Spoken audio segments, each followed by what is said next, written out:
But if you're not familiar with any of the Clank games, each player is going to be starting out the game with a starter deck of cards. You're going to be drawing cards into your hand every turn, and these cards can issue you money, which you can use to buy more cards from the market, or they could give you strength, which you could use to defeat enemies for different bonuses, or they could issue you movement, which will allow you to move around on the board, activating different location effects, or gaining different treasure or items that you'll be carrying around with you until the end of the game. But of course there is a catch here, and with these Clank games it is usually in the form of a sleeping dragon, because a lot of these actions that you perform will generate something known as clank, which you can kind of think of as noise. And the more of this that you generate, the more likely it is that the dragon's going to attack you when the dragon decides to wake up. Push your luck comes into play because players are going to be trying to gather up as much treasure and victory points as possible, while trying not to generate too much noise, but then also trying to escape with that treasure. And the end of the game is triggered either when a player escapes with one of the artifacts, or if a player takes so many hits from the dragon that they end up getting knocked out.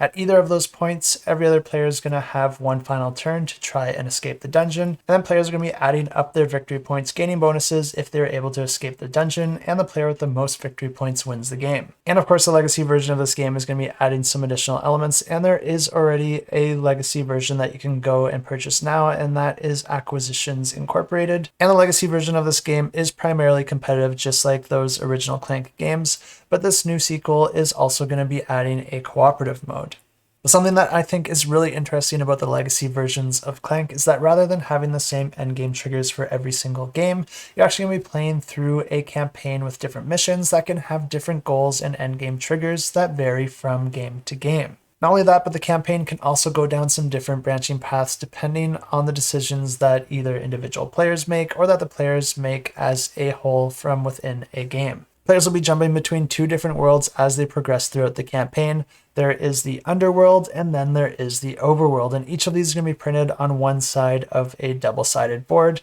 and these are each going to have some starting locations printed on them, but then players are going to be unlocking different stickers throughout the game. You'll be able to add that to the board to modify it however you see fit, adding some new locations, but then also gaining stickers that you can put on those locations to modify their effects. And the overall structure of these boards does affect all the players, but then each individual player will also have the opportunity to use different legacy elements in order to modify their individual characters, choosing between different options and bonuses that they'll be able to apply and grow throughout the game. And if you're someone like me that tends to find a lot of deck builders tend to feel a little bit samey after a while, this might be one that breaks the mold. Although it does have deck building as a core element here, it does also have that element of your character out on the board, which you're manipulating with your cards. So it's not just about having the best cards, it's about playing the right cards at the right time, positioning yourself well, and taking calculated risks, especially with the push your luck elements that are prevalent in this game. And another really nice thing that this legacy version offers is that once you complete that legacy campaign, you're actually going to be ending up with two different Clank boards that are unique to you,